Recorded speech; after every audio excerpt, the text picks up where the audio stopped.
Chapter 18. Odyssean heard the shouting just as he was building up the nerve to tell Lilia that she had to stay behind no matter what she desired. He had already failed twice this evening, and the fact that both attempts had ended up in lovemaking had not assuaged his guilt much. Now, just as his breath and strength had finally returned and he had been determined not to fail a third time, what sounded like his brother's voice echoed throughout Master Ethan's house. The people of Partha seemed to consider it Odyssean's now, but he planned to use it only for a day or two more, and even that with much guilt. Once he was gone, Lilia and the others were welcome to make it their own long enough to sort out their lives. Unfortunately, it seemed that Mindel needed sorting out immediately. Odyssean rose from the bed to see what was the matter. "Do not be long," Lilia murmured, her tone seeking to entice him anew. With a nod, he put some clothing on and stepped out, at which point he nearly collided with his brother. "Odyssean! Praise be, I feared the worst." Mindel's tension was contagious. "What, is it Peace Warders or Morlu, the cathedral's inquisitors?" No. Mindel looked him up and down. "Odyssean, you are well?" "I am." The older brother did not bother to mention his intentions just now. Mindel could learn about them later. "Now, what's this all about?" I thought... What?" With a look of chagrin, Mindel shook his head. "Nothing. It was a nightmare. Odyssean, just a foolish nightmare." His eyes glanced past his sibling, to where Odyssean realized an unclothed Lilia could be partially seen in the bed. "I am sorry. Forgive me. I do not know what to think."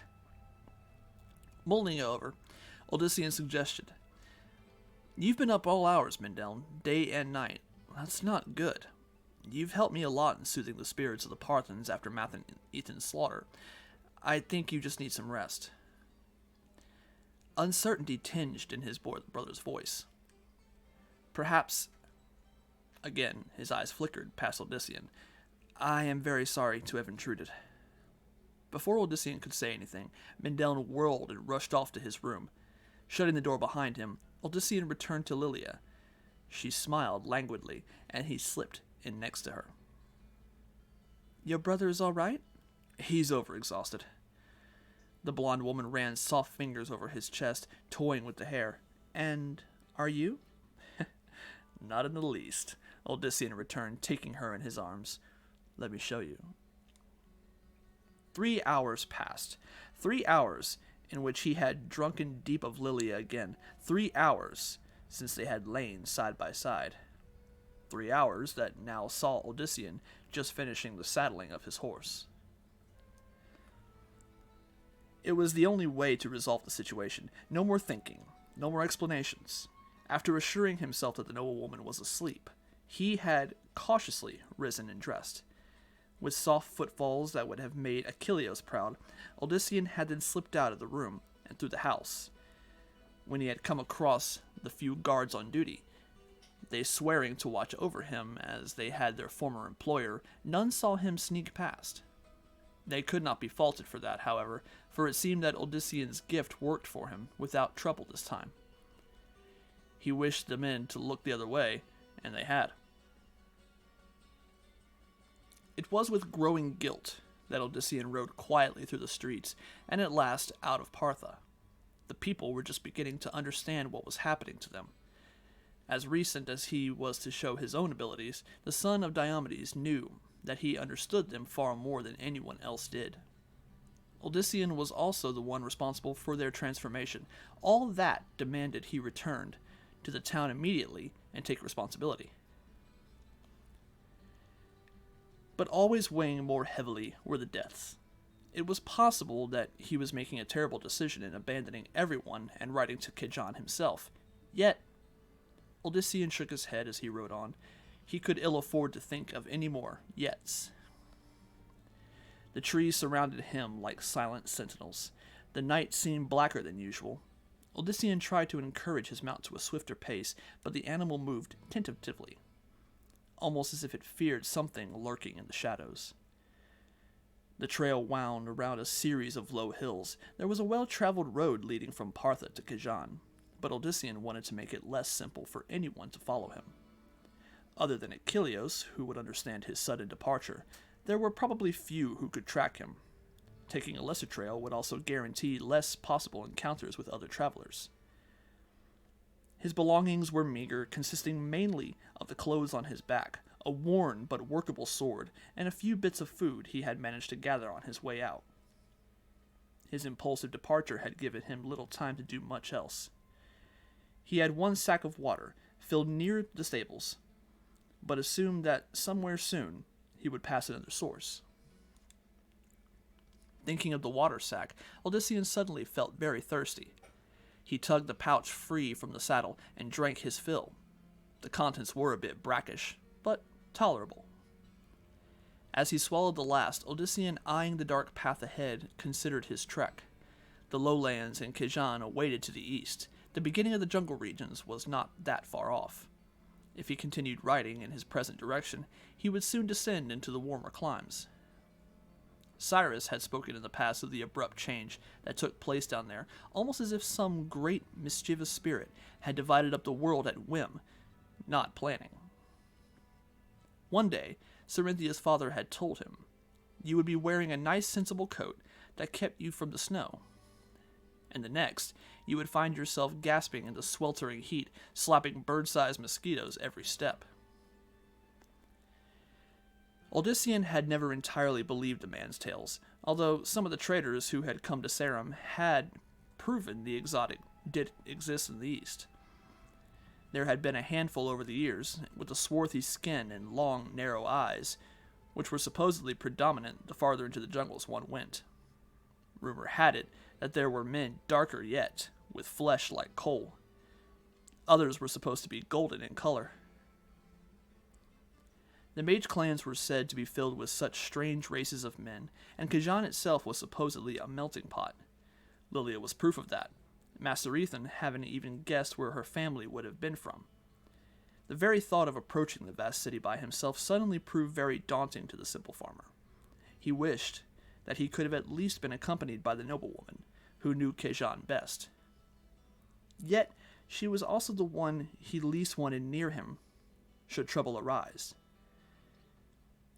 The fear that something terrible might befall her had been the most driving reason for his abrupt flight. Her face filled his mind. Perhaps one day they would be able to reunite, but not after Odyssean made certain that it was safe to do so. Yet, Lilia would always be with him, even if only in his memories and his heart. "Odyssean," came a soft voice suddenly. "My love." He dropped the water sack, then twisted in the saddle. Behind him, to his disbelieving eyes, was the noblewoman herself. She was completely dressed and riding a large black steed. That he did not recall. "Lilia, what are you doing here?" Her smile alone began melting his resolve. "I've come to be with you, naturally." "You should have stayed in Partha," he insisted, trying to gather his strength. "I left you with the others for your own sake." She urged the huge mount forward. "You may leave the others, but you can never leave me, Odyssean. I began this with you, and I will end this with you." He was touched by her dedication, and wanted to take her in his arms, but recalled the evils of Malak. If she stayed at his side, Lilia would forever be a target of men such as the High Priest, or, worse, their masters. No matter how much he yearned for her, Odyssean had to let her go. "No, Lilia, it has to end here for us. I don't want you hurt. I don't want you dead." "But you saw what I managed against Malak, and think how powerful he was. I can defend myself, my love, especially from those who would separate us." It was a powerful argument, Odyssean himself having been hard-pressed against a servant of the Primus. Still, he understood from his own abilities that Lilia might very well have been merely lucky. That next time, she could discover herself entirely defenseless against some murderous foe. The thought of what could happen then was all he needed to regain his determination completely. "No, Lilia, I can't afford to think like that. If anything would happen to you, it would be too much. You've got to go back. No argument. Stay with the others, but don't consider coming after me again."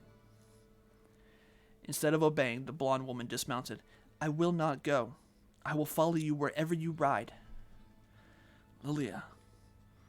She left her horse behind, not at all concerned, it seemed, that it would wander off. Stretching her arms to Odyssean, Lilia continued, Come hold me once more. Kiss me once more. Prove to me that you can leave me behind. Perhaps if you say you can, I might reconsider. Although he knew that it was foolish to do so, Odyssean also dismounted. Just one hug and kiss, it would give him something to remember. He would still insist that she return to the town. He would not weaken in any way. But as she melted in his arms, as her lips found his, Odyssean's will drained away again. What if Lilia did ride after him? Would she not be more likely in harm's way searching for him rather than being at his side? Surely with how he was learning to control his gifts, he could keep her safe. A shiver suddenly coursed through him as the kiss continued, eyes closing. Odyssean pulled back. A momentary weakness overcame him, and it was all he could do to stand. Odyssean, are you ill? Almost as quickly as it had vanished, his strength returned. He shook his head. Opening his eyes revealed his vision to be blurred. Odyssean blinked several times, trying to restore it. I think it's passing. He muttered. A vague shape that had to be Lilia began to coalesce in front of him. Odyssean frowned as she took on more definition. Something was wrong. She seemed different, almost as if... He managed to stifle a shout, but could not keep from stumbling further away from her. Without meaning to, the son of Diomedes collided with his mount. The animal turned. Odyssean heard it snort, then the house began to shy away, as if it, too, saw something unsettling. What is it? Lilia asked anxiously. Odyssean, what is it? He could not tell her, for he was not certain himself. What stood before him was no longer the blonde noblewoman. Rather, it was taller and hideously scaled, with a mass of fiery quills for hair, quills that ran down the spine to a reptilian tail ending in a savage barbs. Where the delicate hands had been were now clawed fingers, 4, not 5. Worse, the feet were like hooves, yet splayed too. The body was unclad and, although monstrous, still very, very female. The lush curves enticed, drawing his eyes despite his dismay. But most horrific of all was that, when he looked up into the face with its burning orbs that had no pupils and teeth designed for shredding, he could still see the features that he recognized as that of the woman he loved. Are you ill? The creature asked in her voice, a black forked tongue darting in and out with each word. It was and was not the image from his nightmare, and for a moment Odyssean prayed that he had been asleep the entire time. Yet, sense told him that this was reality, and that what he saw of Lilia was no illusion. What are you? I'm your Lilia, she declared, sounding confused and slightly irritated. What else could I be? Her tail slapped the earth angrily. His eyes shifted to it, then quickly back to her face. However, she noted his reaction and her expression grew more terrible. A word escaped Lilia before she could stop herself. Lucian! Lucian? What does he have to do with this? Asked Odyssean, trying desperately to make sense of things. It is obviously a spell of the Primus. He has transformed me into this, Lilia reaching for him, imploring. Only your love can save me.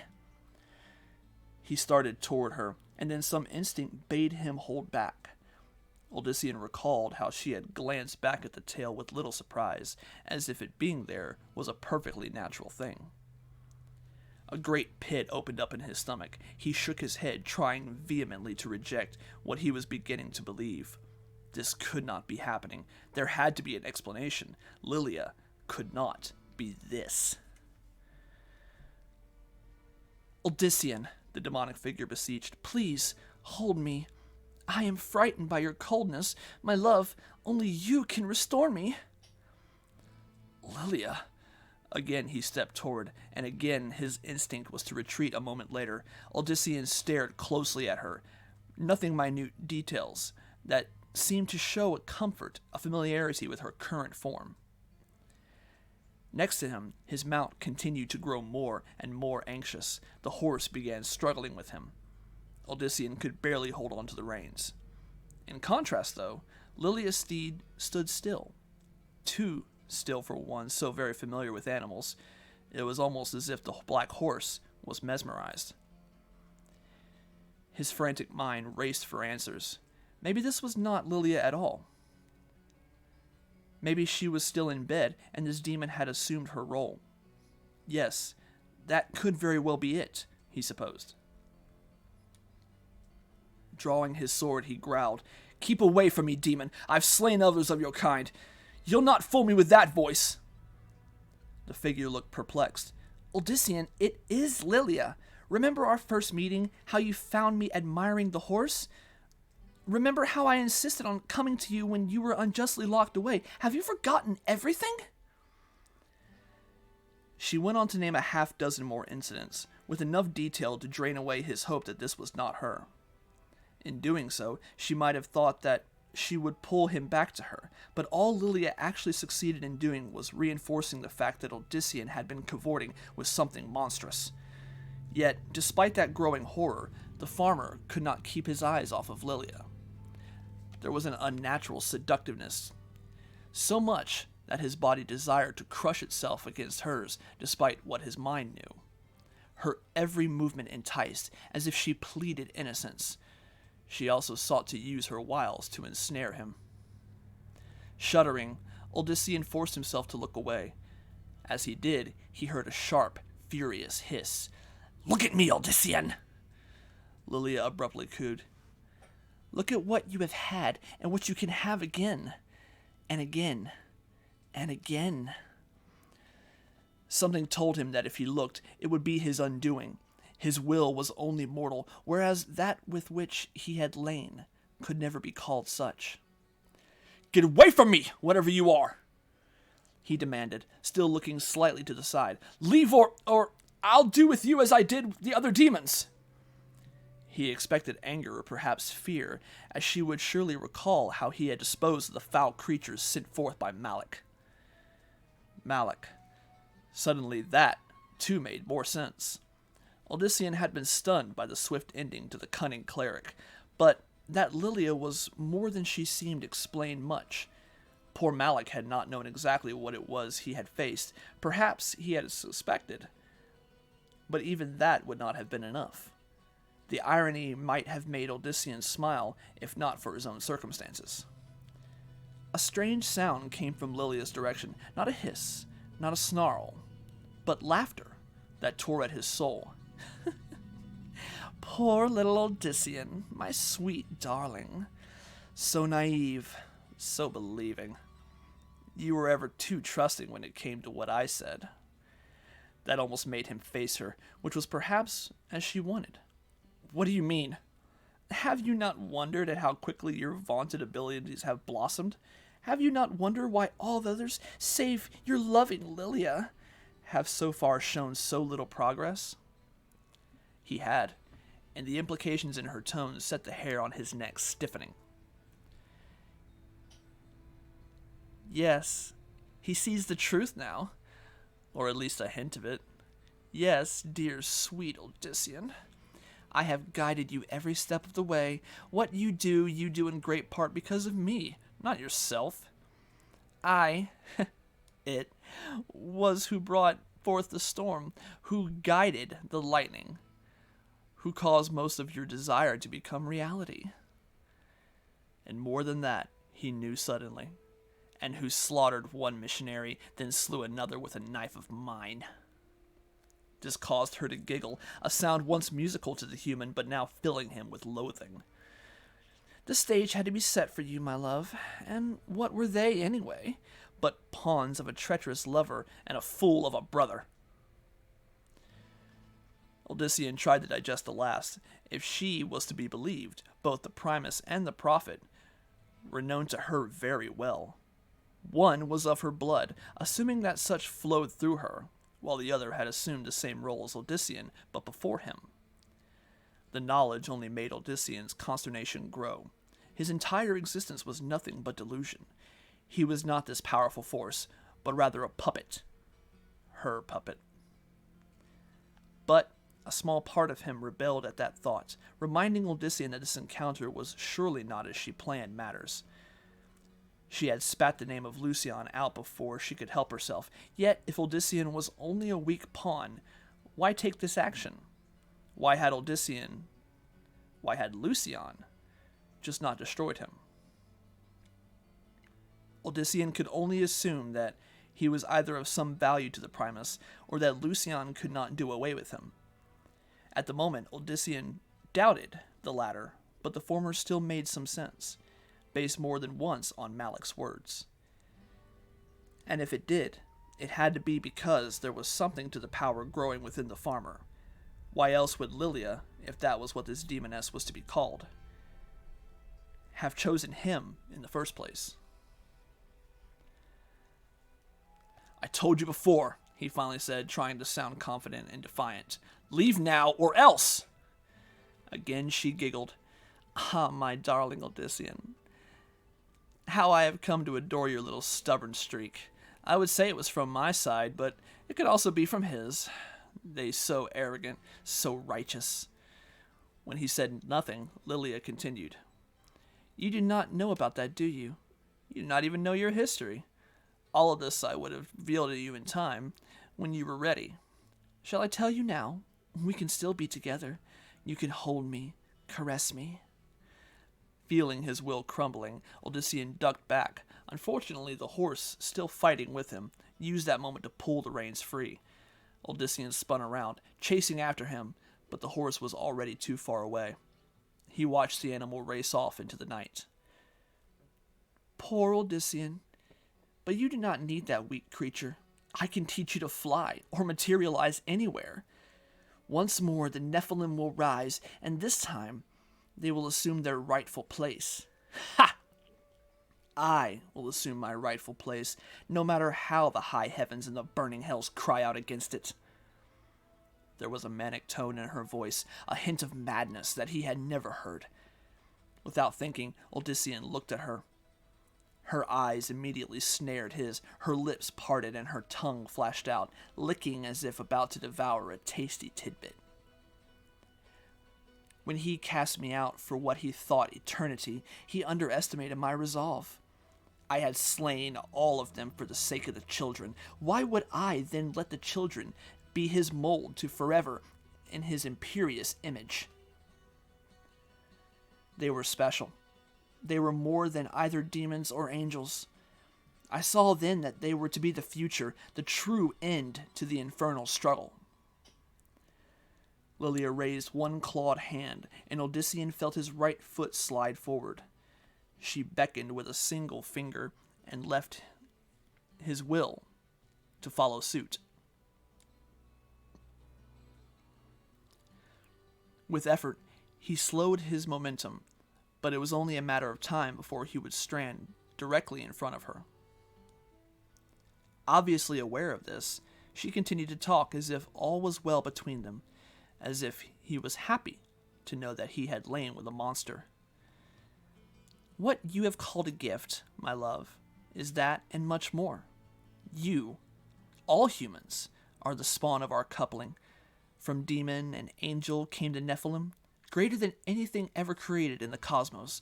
The force I stirred within you, the force which I found begged to be released, is nothing less than your birthright. He would see it smothered, and all of you kept as so much docile cattle to serve his vanity. But I can offer far more." She reached toward him. "Much, much more." Gritting his teeth, Odyssean growled, "The only thing you can offer me is a way to forget what happened." "Do you truly wish to forget everything, my darling? Do you truly wish to forget me?" He finally managed to stop dead in his tracks, face contorting from effort. Odyssean retorted, "Nothing would please me more." "Is that so?" Lilia's eyes flared darkly. "Is that so, my love?"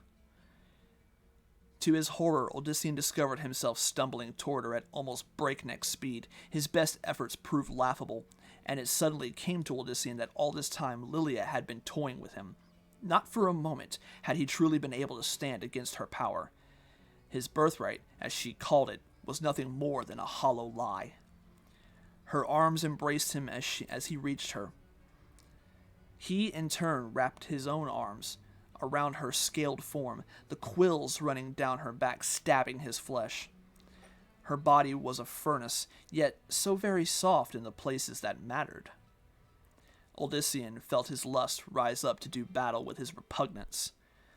"Let us kiss, and see how much you wish to forget," Lilia mocked. He could do no less than obey. His body reacted with a passion he could not quell. "No!" Odyssean shouted in his mind, even as he and Lilia pressed against one another. "No! I won't become hers again!" A sharp pain in his lower lip made him wince. She had bitten him. Odyssean felt her tongue taste the blood, and the action caused him to shiver. Lilia finally pulled back. Her expression said it all. She knew that while part of him was utterly disgusted, another was entirely under her domination. The demoness chuckled. Odyssean experienced a sense of foreboding. A tremendous force struck him full, sending the human flying through the air as he had once thought he had done to Malek's peace warders. Odyssean let out a cry as he soared amongst the trees, certain that he would hit one. However, despite the odds so against him, he did not so much as graze a limb. Instead, Odyssean finally dropped to the ground, tumbling hard and rolling several yards farther. Every bone felt as if it was breaking. Every muscle shrieked. When the son of Diomedes finally came to a rest, he could not even so much as move a finger. However, despite the distance Odyssean had flown, he immediately sensed Lilia's presence close by. Sure enough, she loomed over him but a breath later. The great Odyssean, changer of worlds. I think you understand now just how great you truly are. Damn! Was all he could say, his lungs still pleading for air. Still defiant? She knelt down, giving him, despite the darkness, a very close look at her charms. A worthy trait. Sometimes. He could do nothing when she kissed him again. Well aware of his conflicting emotions, Lilia stretched it out longer than the last. "I think you will come around," the demoness cooed afterward. "But first, one more lesson to be learned, my love. The lesson of just what you are without me." The wind suddenly raged, howling like a pack of wolves as it tore through the region. The quills atop Lilia's head shook as if alive. The demoness stood and raised her arms, clearly the cause of the shift in weather. "Yes, let us see just what you are without me," she repeated with a laugh. "Let us see how long your defiance lasts. Not so very long, I think, my love?" Summoning what strength he could, Odyssean made a desperate lunge at her ankles. What he hoped to do beyond toppling her, the human could not say, but he felt that he had to try. His attempt was as pitiful as his earlier arrogance. His fingers barely grazed her scaly hide. Lilia merely stood there, watching his antics. Not yet, dear Odyssean. You can hold me again when you have been properly chastised. If, of course, you survive the lesson." She cocked her head. "If." He snarled and tried again to reach her, but the wind trebled, shoving at him with such ferocity that Odyssean rolled back. The world spun around him for a moment, and once more he was left gasping for air. Without warning, the terrifying gust died. Silence fell over the area. Odyssean's lungs gradually filled. He managed to twist his gaze back, wondering what the temptress would do to him next. But Lilia, if that was indeed her name, was gone. "Let us see what you are without me," she had said. He shuddered, knowing that her absence presaged dire events to come. The demoness had proven quite readily that Odyssean had no true power. that everything had been a hoax perpetuated by her. Visions of inquisitors and peace warders filled his head. He imagined demons in Morlu already waiting in the dark, their thirst for his blood only held in check by their masters. It mattered not which sect, both the Primus and the Prophet apparently wanted him for his vaunted birthright. However, once they discovered that he was merely an empty shell, a pawn, they would have no further use for him. Worse, those he had led into this world also see him as a man of false promises. They would lose heart, turn against him. His friends would realize that they had given up everything for nothing. Let us see what you are without me. He knew what he was already. The greatest of fools, and a condemned man.